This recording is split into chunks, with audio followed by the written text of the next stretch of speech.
ಎಲ್ಲರಿಗೂ ಮತ್ತೊಮ್ಮೆ ಆನ್ಲೈನ್ ಕ್ಲಾಸ್ಗಳಿಗೆ ಸ್ವಾಗತವನ್ನು ಕೋರುತ್ತಾ, ವಿದ್ಯಾರ್ಥಿಗಳೇ, ನಾವು ಈಗಾಗಲೇ ಹಿಂದಿನ ಅವಧಿಯಲ್ಲಿ ಏನನ್ನ ಕುರಿತು ಚರ್ಚೆಯನ್ನು ಮಾಡ್ತಾ ಇದ್ದೀವಿ ಅಂದ್ರೆ, ಮೌರ್ಯ ಸಾಮ್ರಾಜ್ಯದಲ್ಲಿ ಮೌರ್ಯರ ಆಡಳಿತ ವ್ಯವಸ್ಥೆಯನ್ನು ಕುರಿತು ಚರ್ಚೆಯನ್ನು ಮಾಡಿದ್ದೀವಿ. ಸೊ ಇವತ್ತಿನ ಅವಧಿಯಲ್ಲಿ ನಾವು ಚರ್ಚೆ ಮಾಡಬೇಕಾದಂಥ ಎರಡು ಅಂಶಗಳು ಯಾವುವು ಅಂದ್ರೆ, ಮೌರ್ಯ ಸಾಮ್ರಾಟರು ಕಲೆ ಮತ್ತು ವಾಸ್ತುಶಿಲ್ಪಕ್ಕೆ ನೀಡಿದಂತಹ ಕೊಡುಗೆಗಳೇನು, ಹಾಗೂ ಅದರ ಜೊತೆಗೆ ಶಾತವಾಹನರ ಸಂಕ್ಷಿಪ್ತ ಇತಿಹಾಸ. ಮೊದಲನೇದಾಗಿ ಮೌರ್ಯರ ಕಲೆ ಮತ್ತು ವಾಸ್ತುಶಿಲ್ಪವನ್ನ ನೋಡ್ಲಿಕ್ಕೆ ಹೋದಿವಿ ಅಂದ್ರೆ, ಮೌರ್ಯ ಸಾಮ್ರಾಟರು ತಮ್ಮ ಆಡಳಿತದ ಅವಧಿಯಲ್ಲಿ ಅನೇಕ ಸ್ಮಾರಕಗಳನ್ನ, ಕಟ್ಟಡಗಳನ್ನು ನಿರ್ಮಿಸಿದ್ರು. ಪ್ರಾರಂಭದ ಅರಸರಾಗಿರುವಂತಹ ಚಂದ್ರಗುಪ್ತ ಮೌರ್ಯ ಮತ್ತು ಬಿಂದುಸಾರ ಇವರು ತಮ್ಮ ಕಾಲಾವಧಿಯೊಳಗ ಮರದ ತುಂಡುಗಳನ್ನ ಬಳಸಿಕೊಂಡು, ಮರದ ಕಟ್ಟಿಗೆಗಳನ್ನು ಬಳಸಿಕೊಂಡು ಸ್ಮಾರಕಗಳನ್ನು ನಿರ್ಮಾಣ ಮಾಡ್ತಾ ಇದ್ದಾರೆ. ಆದರೆ ಅಶೋಕ ಅಧಿಕಾರಕ್ಕೆ ಬಂದ ನಂತರ ಈ ಮರದ ಕಟ್ಟಿಗೆಗಳ ಬದಲಾಗಿ ಕಲ್ಲುಗಳನ್ನ ಹಾಗೂ ಇಟ್ಟಿಗೆಗಳನ್ನ ಬಳಸಿ ಕಟ್ಟಡಗಳನ್ನ ನಿರ್ಮಿಸುವ ಕಲೆ ಆರಂಭಿಸಿದರು. ಅಂದ್ರೆ ಅಶೋಕನ ಕಾಲಾವಧಿಯೊಳಗ ಕಟ್ಟಡಗಳನ್ನ ಬೃಹತ್ ಕಲ್ಲುಗಳು ಮತ್ತು ಇಟ್ಟಿಗೆಗಳ ಮೂಲಕವಾಗಿ ನಿರ್ಮಾಣ ಮಾಡುವಂತಹ ಕಲೆ ಆರಂಭ ಆಯಿತು. ಸೊ ಇಂತಹ ಸ್ಮಾರಕಗಳಲ್ಲಿ ಪ್ರಮುಖವಾದಂಥವುಗಳು ಯಾವುವು ಅಂದ್ರೆ, ಸ್ತೂಪಗಳು, ಅರಮನೆಗಳು, ಸ್ತಂಭಗಳು ಅತ್ಯಂತ ಪ್ರಮುಖವಾದಂತಹ ಮೌರ್ಯರ ಕಲಾ ಕೊಡುಗೆಗಳು ಅಂತ ಕರೀತಾರೆ. ಅವುಗಳಲ್ಲಿ ಮೊದಲನೇದಾಗಿ ಬರುವಂತಹದ್ದು ಯಾವುದು ಅಂದ್ರೆ ಸ್ತೂಪಗಳು. ವಿದ್ಯಾರ್ಥಿಗಳೇ, ನಮ್ಗೆ ಇಲ್ಲೊಂದು ಪ್ರಶ್ನೆ ಉದ್ಭವ ಆಗುತ್ತೆ, ಏನಪ್ಪಾ ಅಂದ್ರೆ ಸ್ತೂಪ ಎಂದರೇನು? ಸ್ತೂಪ ಎಂದರೆ ಬುದ್ಧನ ಗೌರವಾರ್ಥವಾಗಿ ಅಥವಾ ಆತನ ಅವಶೇಷಗಳ ಮೇಲೆ ಇಟ್ಟಿಗೆ ಮತ್ತು ಕಲ್ಲಿನಿಂದ ನಿರ್ಮಿಸಲ್ಪಟ್ಟ ಗುಮ್ಮಟ ಆಕಾರದ ಕಟ್ಟಡಗಳನ್ನ ಸ್ತೂಪಗಳು ಅಂತ ಕರೀತಾರೆ.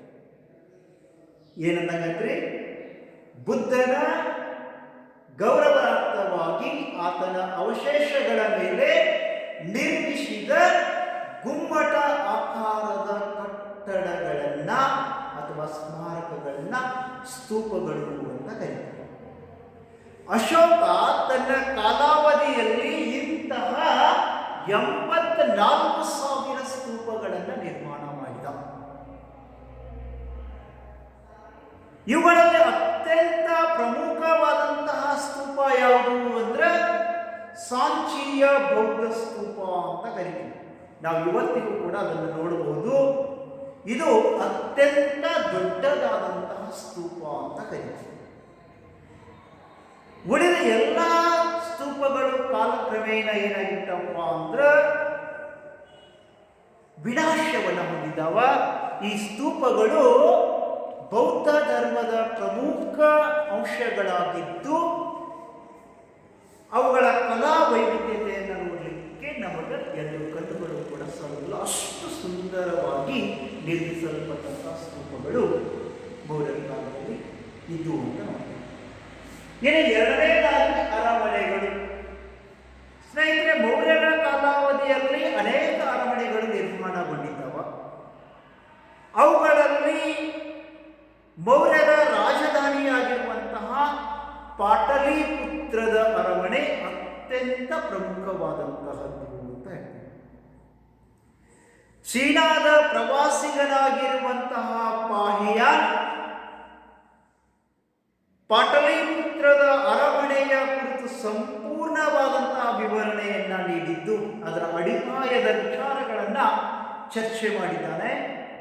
ಆತ ಹೇಳ್ತಾನೆ, ಈ ಪಾಟಲಿಪುತ್ರದ ಅರಮನೆ ದೇವನಿರ್ಮಿತವಾದಂತಹದ್ದು. ಅಂತಹ ಒಂದು ಉದ್ಘಾರವನ್ನ ವಿದೇಶಿ ಪ್ರವಾಸಿಗರಾಗಿರುವಂತಹ ಪಾಹಿಯಾನ್ ಹೇಳ್ತಾನೆ ಅಂದ್ರೆ ಆ ಅರಮನೆ ಎಷ್ಟು ಅದ್ಭುತವಾಗಿತ್ತು ಅನ್ನೋದು ನಮಗೆ ತಿಳಿಯಲಿಕ್ಕೆ ಸಾಧ್ಯ.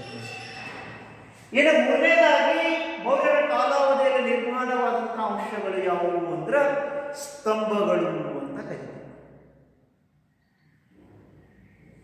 ಸಾಮಾನ್ಯವಾಗಿ ಅಶೋಕನ ಕಾಲಾವಧಿಯೊಳಗೆ ವಿವಿಧ ವಿನ್ಯಾಸಗಳಲ್ಲಿರುವಂತಹ ಸ್ತಂಭಗಳು ರಚನೆಯಾದವು. ಅಶೋಕ ತನ್ನ ಕಾಲಾವಧಿಯೊಳಗೆ ಸುಮಾರು 30 ಸ್ತಂಭಗಳನ್ನು ನೆಟ್ಟನು. ಇವತ್ತಿಗೂ ಕೂಡ ನಾವು ಅವುಗಳನ್ನು ನೋಡಬಹುದು. ಆ ಸ್ತಂಭಗಳು ಯಾವ ರೀತಿಯಾಗಿದ್ದಪ್ಪ ಅಂದ್ರೆ 50 ಟನ್ ತೂಕವನ್ನು ಹೊಂದಿರುವಂಥವುಗಳು. ವಿಚಾರ ಮಾಡಿ, ಒಂದು ಸ್ತಂಭ 50 ಟನ್ ಇರ್ತೈತಿ ಅಂದ್ರೆ ಎಷ್ಟು ಬೃಹತ್ ಸ್ತಂಭ ಅದಾಗಿರ್ಬೋದು. ಇದರ ಎತ್ತರ ಎಷ್ಟಿತ್ತಪ್ಪ ಅಂದ್ರೆ 30 ಅಡಿ ಎತ್ತರ. ಸಾಮಾನ್ಯವಾಗಿ ನಾವು ವಾಸಿಸುವಂತಹ ಮನೆಗಳೇನಿರ್ತಾವಲ್ಲ ಅವುಗಳನ್ನು ಒಂದ್ರ ಮ್ಯಾಲ ಒಂದು ಹೀಗೆ 3 ಮಜಲು ಕಟ್ಟಿದ್ದೀವಿ ಅಂದ್ರೆ ಆಗ್ತೈತಿಲ್ಲ, ಅಷ್ಟು ಎತ್ತರವನ್ನು ಅಶೋಕ ನಿರ್ಮಿಸಿದಂತಹ ಸ್ತಂಭಗಳು ಹೊಂದಿದ್ದವು. ಇವುಗಳಲ್ಲಿ ಅತ್ಯಂತ ಪ್ರಮುಖವಾದಂತಹ ಸ್ತಂಭ ಯಾವುದು ಅಂದ್ರೆ ಸಾರನಾಥದ ಸ್ತಂಭ ಅಂತ ಕರೀತೀವಿ. ಸಾಮಾನ್ಯವಾಗಿ ಈ ಸ್ತಂಭವನ್ನ ನಾವು ನೋಡ್ತೀವಿ ಅಂದ್ರೆ ಈ ಸ್ತಂಭದಲ್ಲಿ ಅಧೋಮುಖವಾಗಿ ಕೆತ್ತಿರುವಂತಹ ಕಮಲದ ಹೂವು, ಅದೇ ರೀತಿಯಾಗಿ ಧರ್ಮಚಕ್ರ ಮತ್ತು ಸ್ತಂಭದ ಶಿರಭಾಗದಲ್ಲಿ 4 ಮುಖಗಳುಳ್ಳಂತಹ ಸಿಂಹಗಳು, ಬೆನ್ನಿಗೆ ಬೆನ್ನು ಅಂಟಿಕೊಂಡು ಎದ್ದು ನಿಂತಿರುವ ಹಾಗೆ ಭಾಸವಾಗಿರುವಂತಹ 4 ಮುಖದ ಸಿಂಹಗಳನ್ನು ಕೂಡ ನಾವೆಲ್ಲಿ ಕಾಣಲಿಕ್ಕೆ ಸಾಧ್ಯತೆ ಐತಿ ಅಂದ್ರೆ ಸಾರನಾಥದ ಸ್ತಂಭದಲ್ಲಿ ಕಾಣಲಿಕ್ಕೆ ಸಾಧ್ಯತೆ ಐತಿ.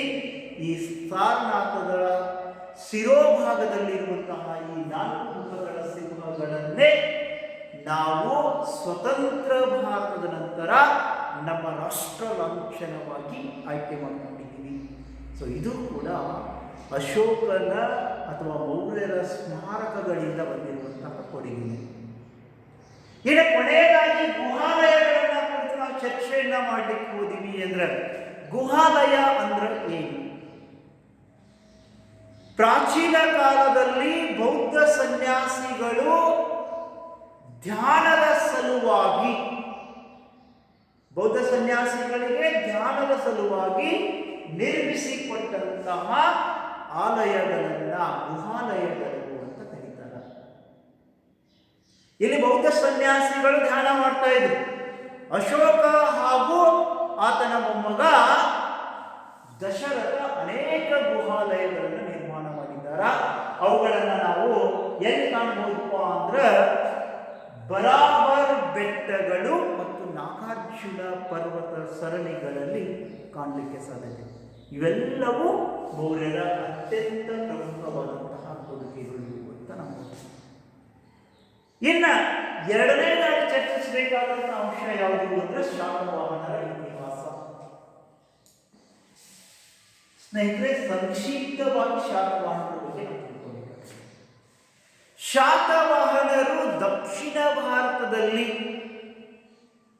ಒಂದು ಸ್ವತಂತ್ರ ಸಾಮ್ರಾಜ್ಯವನ್ನ ಕಟ್ಟಿ ಸುಮಾರು 400 ವರ್ಷಗಳ ಕಾಲ ಆಳ್ವಿಕೆಯನ್ನು ನಡೆಸಿದರು. ಮೂಲತಃ ಈ ಶಾತವಾಹನರು ಏನಾಗಿದ್ದಪ್ಪ ಅಂದ್ರೆ ಮೌರ್ಯರ ಸಾಮಂತ ದೊರೆಗಳು. ಆ ಮೌರ್ಯರ ಪತನದ ನಂತರ ದಕ್ಷಿಣ ಭಾರತದೊಳಗೆ ವಿಶಾಲ ಸಾಮ್ರಾಜ್ಯವನ್ನು ಕಂಡಿದಂತಹ ಕೀರ್ತಿ ಇವರಿಗೆ ಸಂತತಿ. ಇಂತಹ ಶಾತವಾಹನ ಸಾಮ್ರಾಜ್ಯದ ಸಂಸ್ಥಾಪಕ ಯಾರು ಅಂದ್ರೆ ಸಿಮುಖ. ಸಿಮುಖ ಅನ್ನುವಂತಹ ರಾಜನ ಮೂಲಕ ಈ ರಾಜ್ಯ ಪ್ರಾರಂಭ ಆಯಿತು ಅಥವಾ ಸ್ಥಾಪನೆ ಆಯಿತು ಅಂತ ಹೇಳ್ತೀವಿ. ನೋಡಿದ್ದೀವಿ. ಇವರ ರಾಜಧಾನಿ ಏನಾಗಿತ್ತು ಅಂದ್ರೆ ಪ್ರತಿಷ್ಠಾನ ಅಥವಾ ಪೈಠಾನ ಅಂತ ಕರೀತೀವಿ. ಪ್ರತಿಷ್ಠಾನ ಮತ್ತು ಪೈಠಾನವನ್ನ ರಾಜಧಾನಿಯಾಗಿ ಮಾಡಿಕೊಂಡ ಆಳ್ವಿಕೆ ನಡೆಸಿದಂತಹ ಶಾತವಾಹನರು ದಕ್ಷಿಣ ಭಾರತದ ಇತಿಹಾಸಕ್ಕೆ ತಮ್ಮದೇ ಆದ ಕೊಡುಗೆ ಕೊಟ್ಟಿದ್ದಾರೆ. ಇವರಲ್ಲಿ ಅತ್ಯಂತ ಪ್ರಸಿದ್ಧ ಅರಸರುಗಳು ಯಾರು ಅಂತ ವಿಚಾರ ಮಾಡಲಿಕ್ಕೆ ಹೋದಿವಿ ಅಂದ್ರೆ ಆಗ ಗೌತಮಿ ಪುತ್ರ ಶಾತಕರ್ಣಿ, ವಶಿಷ್ಠ ಪುತ್ರ ಕುಳುಮಾಯಿ, ಯಜ್ಞಶ್ರೀ ಇವರೆಲ್ಲರೂ ಶಾತವಾಹನರಲ್ಲೇ ಅತ್ಯಂತ ಪ್ರಮುಖ ರಾಜರುಗಳು ಅಥವಾ ಪ್ರಸಿದ್ಧ ರಾಜರುಗಳು ಅಂತ ನೋಡ್ತೀವಿ. ಇವರಲ್ಲಿ ಹಾಲಾಗುವಂತಹ ರಾಜ ಸ್ವತಃ ಗಣ ವಿದ್ವಾಂಸನಾಗಿದ್ದು ಗದಾ ಸಪ್ತಸತಿ ಎನ್ನುವಂತಹ ಕೃತಿಯನ್ನ ಪ್ರಾಕೃತ ಭಾಷೆಯಲ್ಲಿ ರಚನೆ ಮಾಡಿದ್ದಾರೆ.